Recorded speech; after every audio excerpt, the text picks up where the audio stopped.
Hello guys, so from the previous video I shared, I told you guys of how I need to fix a nipple line that I felt is bad,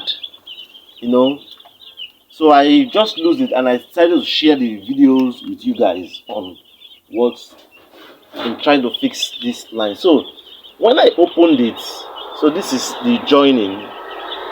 When I opened it, I discovered there's something missing inside of it. It's supposed to be like a black fitting. There's supposed to be like a black fitting. I'm trying to recall the name of it. A black fitting inside of this thing, this flex pipe, because I remember one certain time I bought one of these and my plumber asked me to return it because it doesn't have that thing. He said that if that fitting is not there, there's every time that this line will be leakage. There will be leakage from this spot. So when I opened it, I discovered that it was not there. So I was looking around thinking that maybe it fell down somehow, but I couldn't find it. So I discovered that stuff is not there. And when I opened this thing, and I realized that if you look inside of it, there tends to be like a blockage inside. My camera is not giving me proper view. Okay, if you look very well, you see there's a blockage inside of this line somehow. So somehow, I don't know, the gums or the thread tape that was used had a way of blocking the flow of water, so it tends to reduce the pressure. So those are one of the abnormalities why they fix this stuff. So I realized that valve, that stuff that's supposed to be inside there, is not there. So I went out, I took a new one and I checked it out. Look at it. You see this black fitting there is not there. It's supposed to shield this stuff from any form of leakage in here. So it's on this end of the flex pipe. This is a new one I've not used yet. On this other end, it also has it. So when I lose these points, you see, you also have it there. So in a situation whereby that thing is not there, there's evidence that line will be experiencing some leakage. So what I will do now, I will take this black stuff from this one and try to fit in to this to see if we can remedy the situation. So I'll fit this in here and see how it goes. Then maybe I'll also support it with the use of a thread tape to see how it plays out.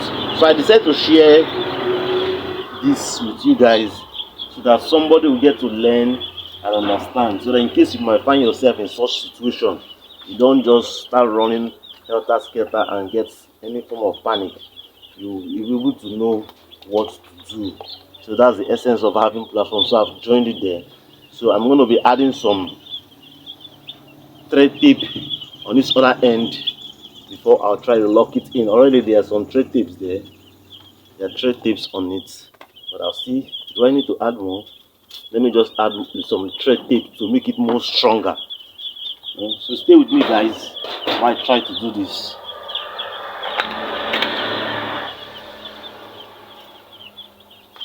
So this is the thread tape, the remnants of the one I had here in the farm. So these are things that one needs to have handy available that you can use to sort out challenges when they spring up. So this is how it works. You just use the thread tape to lock it. The essence of this thread tape is to make the threading to be more thicker. So whenever you're threading pipes like this, because I just realized that most of these plumbing things are something that one can just, wrap his or her head. If you watch them work on it like 2 or 3 times, you'll be able to work on it yourself. So it's not everything you spend money calling technicians to do for you. So you should be able to do some minor fixing yourself as an adult. That's why they call it do it yourself, DIY. So trying to do this, I'll lock this in and I believe that it's going to work. That leakage is going to stop.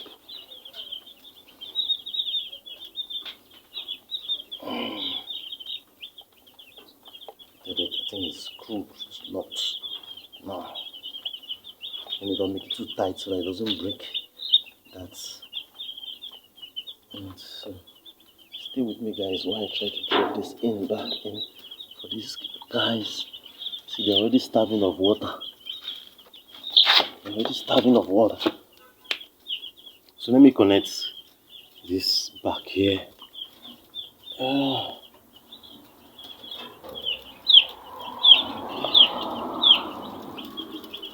want to connect these lines back. Look at that. And also this union here. This union has similar thing. You see the union here. This rubber, if this black rubber fall off whenever you're doing when you're dismantling your nipple lines. If this black rubber that you're seeing here, if this black rubber falls off, there's evidence that the line will also leak. So these are little minor fittings that you need to make sure that they are always intact, especially when you're using nipple lines like this. So I'll try to lock this in, you know. So guys, stay with me while I try to do this.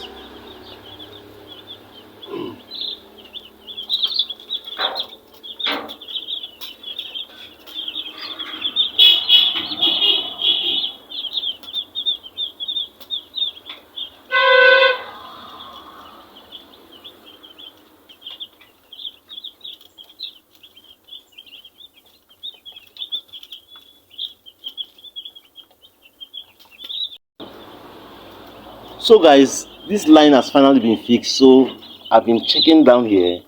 There's not been any wetness of any kind. You know, one thing with animals is that they are quite inquisitive and they realize that water was dropping from this corner. So you see most of them around this end thinking that that's also part of the nipples for them, that the source of water for them. So I've been just filling the whole of these parts since I fixed it. I noticed that those areas are dry and you can see water is still dropping from the nipple there. You can see water is still dropping. How do I zoom in closely for you guys to see it? Okay, you can see water is still dropping there. So there's something else I want to share with you guys about this tank. So the previous mini tank I had, the small one, got broken when I had a little farm accident from a previous batch here in my backyard farm. So I decided to try fixing this because the previous one I had before was the very first setup I did that I had to contract a plumber to fix it for me. So though there were some mistakes, so I tried correcting them afterwards and that mini tank got broken. So I decided to take off some of the parts from that one. I took off this joint, this from here downwards, the whole of this system was, and this valve, the union was from the previous setup. So I just took it. That's why you're still seeing that angle. Then the previous tank was coming from this end. Water was coming from this end. So in an angle way. So we were setting up a farm sometime in February. So I observed the way the plumber that was referred to me by the guy that fixed the cage for me back then. I realized that yes, theirs was under the way it is right now. Yes, it has its own advantage to some extent that the whole water pressure goes down, but then it's the water sediments underneath sometimes when it gets below a certain level. So that was the similar challenge I was having when it was down here. But having this down here, the water outlet down there has its own advantages, that in the sense that I was able to fix this back nuts without having to use gum, because the previous guys, they used a gasket gum to lock up that back nut, and using that gasket gum means that that back nut cannot be detached again. In any case you try to detach the back nut, there's evidence that that stuff will go bad. In fact, the whole container and the back nut will go bad, of which wasn't a good idea for me, because I like things to be a bit flexible, that one can easily change and do some adjustments and to still be fine. So I decided to try it myself, and voila, it worked without using the gum. So all I had to do is to make sure that the hole was not too wide, just exactly the same hole that the fitting had to pass through, and make sure I screw it very well. So I didn't have to use the back nut. So some of these things are things that one has to be able to observe and learn and try to do it yourself. So the first day I did it, it was leaking. I won't lie to you guys. There was some leakage underneath there. So I screwed it more tighter and then it locked up, so there was no leakage. So when you have technicians doing some things for you, it's advisable for you to observe the way they work and to see how you can mitigate things yourself whenever you are whenever you have a challenge, that you don't have to just start calling them and spending money. There are some certain things that you should be able to try to fix yourself. So while they are working, try to observe them to see how you can do these things and get a better result. So while they are working, always ask them questions. Not asking them questions like you want to learn it immediately, but just being inquisitive. So some of them will tell you. So while they are telling you, you get to know, observe, and understand the principles behind most of these little tools and how to use them, so that whenever you find yourself in a situation that arises, you're able to arrest the situations swiftly. So thanks guys for watching this part. Please subscribe to the channel and please smash the like button to help this channel grow and these videos to reach out to more people. Thanks guys. I'll see you guys on the next video. Bye bye.